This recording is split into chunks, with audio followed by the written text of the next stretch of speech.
आप सभी का यूट्यूब चैनल आइडियल जो क्लासेस में स्वागत है। बच्चों, आज हम आपके लिए 8th ग्रेड अभ्यास पुस्तिका विषय सामाजिक विज्ञान लेके आए जो कक्षा 8वीं के लिए है और किस वर्ष के लिए? ये वर्ष 2025-26। इस पुस्तक को मध्य प्रदेश शासकीय शिक्षा केंद्र भोपाल द्वारा बनाया गया है। और आज हम आपको इस वीडियो के माध्यम से जो सामाजिक विज्ञान का भाग 3 है, सामाजिक राजनीतिक जीवन 3, इसका अध्याय 6 बताएंगे। अध्याय 6 में क्या दिया है? हास्यायीकरण से निपटना। इससे संबंधित जो प्रश्न दिए हैं आपकी 8th ग्रेड अभ्यास पुस्तिका में वह बताएंगे। तो चलिए देखते हैं। अध्याय 6 हास्यायीकरण से निपटना। इसका प्रश्न क्रमांक 1 है, वन समुदाय के अधिकारों को मान्यता देने का वन अधिकार मान्यता अधिनियम किस सन में पारित किया गया? प्रश्न क्या है? वन समुदाय के अधिकारों को मान्यता देने का वन अधिकार मान्यता अधिनियम किस सन में पारित किया गया? तो इसका उत्तर हो जाएगा ए नंबर का वर्ष 2006। इसके बाद नेक्स्ट प्रश्न है आपका प्रश्न नंबर 2। भारत के किसी भी नागरिक के साथ धर्म, नस्ल, जाति, लिंग या जन्म स्थान के आधार पर भेदभाव नहीं किया जाएगा। संविधान के किस अनुच्छेद में उल्लेखित है? यहाँ पे 4 अनुच्छेद दिए हैं, अनुच्छेद 15, अनुच्छेद 16, अनुच्छेद 17 और अनुच्छेद 12। तो इसका सही आंसर हो जाएगा आपका ए नंबर अनुच्छेद 15। इसके बाद नेक्स्ट प्रश्न है आपका प्रश्न नंबर 3। भारतीय संविधान के अनुच्छेद 17 के अनुसार उन्मूलन किया गया है। ए नंबर अस्पृश्यता, बी नंबर जल विवाद, सी नंबर भाषाई विवाद और डी नंबर जातीयता। तो इसका सही आंसर आ जाएगा आपका ए नंबर अस्पृश्यता। इसके बाद नेक्स्ट प्रश्न है आपका प्रश्न नंबर 4। अनुसूचित जाति में अनुसूचित जनजाति यानी अत्याचार निवारण अधिनियम का निर्माण हुआ है। तो इसका सही आंसर हो जाएगा आपका ए नंबर सन 1989।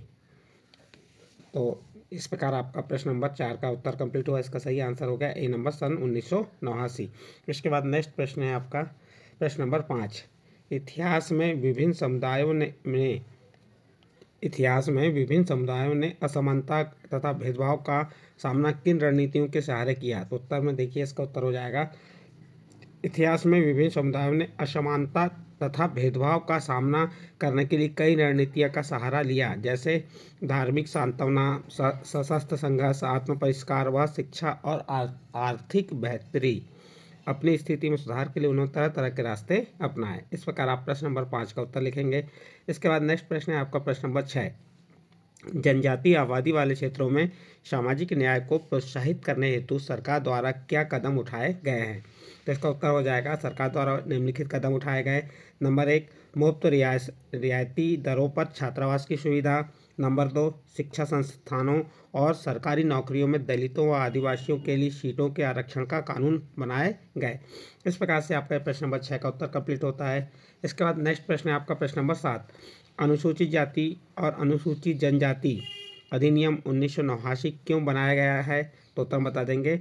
अनुसूचित जाति और अनुसूचित जनजाति जिसे अत्याचार निवारण अधिनियम 1989 दलितों और आदिवासियों के साथ रोजमर्रा में होने वाले दुर्व्यवहार और अपमान पर रोक लगाने के लिए बनाया गया था। यह आपका प्रश्न नंबर 7 का उत्तर कंप्लीट होता है। इसके बाद नेक्स्ट प्रश्न है आपका प्रश्न नंबर 8। केंद्र सरकार द्वारा पारित अनुसूचित जनजाति एवं अन्य परंपरागत वनवासी अधिनियम 2006 में क्या क्या प्रावधान है? तो इसका उत्तर हो जाएगा केंद्र सरकार द्वारा पारित अनुसूचित जनजाति एवं अन्य परंपरागत वन निवासी अधिनियम 2006 में वन समुदायों को घर के आसपास जमीन, खेती और चराई योग्य जमीन और गैर लकड़ी वन उत्पादों पर उनके अधिकारों को मान्यता दी गई। इस कानून में यह भी कहा गया कि वन एवं जैव विविधता संरक्षण भी वनवासियों के अधिकारों में आता है। इस प्रकार बच्चों आप प्रश्न नंबर 8 का उत्तर लिख सकते हैं। इसके बाद नेक्स्ट प्रश्न है आपका प्रश्न नंबर 9। प्रश्न नंबर 9 क्या है? आरक्षण का कानून लागू करने के पीछे क्या तर्क दिए गए हैं? तो उत्तर देखिए, आरक्षण का कानून लागू करने के पीछे यह तर्क दिया गया है कि हमारे जैसे समाज में जहां कुछ तबकों और सदियों तक पढ़ने लिखने और नई निपुणता हासिल करने के अवसरों से वंचित रखा गया है, वहां लोकतांत्रिक सरकार को इन तबकों की सहायता से ठोस कदम उठाने चाहिए। तो ये आपका प्रश्न नंबर 9 का उत्तर हुआ।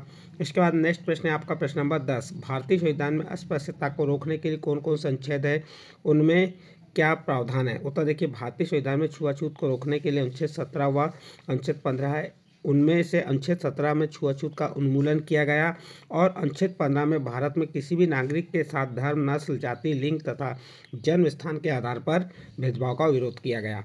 तो ये आपका प्रश्न नंबर 10 का उत्तर कंप्लीट हुआ। इसके बाद नेक्स्ट और अंतिम प्रश्न है आपका प्रश्न नंबर 11। हाशियाई तबकों ने मौलिक अधिकारों का इस्तेमाल किन तरीकों से किया है? तो देखिए, हाशियाई तबकों ने मौलिक अधिकारों का इस्तेमाल 2 तरीकों से किया। पहला, अपने मौलिक अधिकारों पर जोर देकर उन्होंने सरकार को अपने साथ हुए अन्याय पर ध्यान देने के लिए मजबूर किया।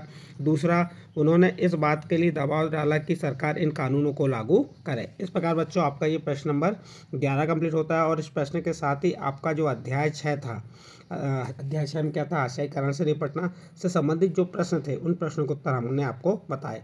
यदि आपको इन प्रश्नों के उत्तर अच्छे लगे हों तो आप हमारे चैनल आइडियल देव क्लासेस को सब्सक्राइब कीजिए, लाइक कीजिए और इस वीडियो को अन्य ग्रुप में शेयर जरूर कीजिए।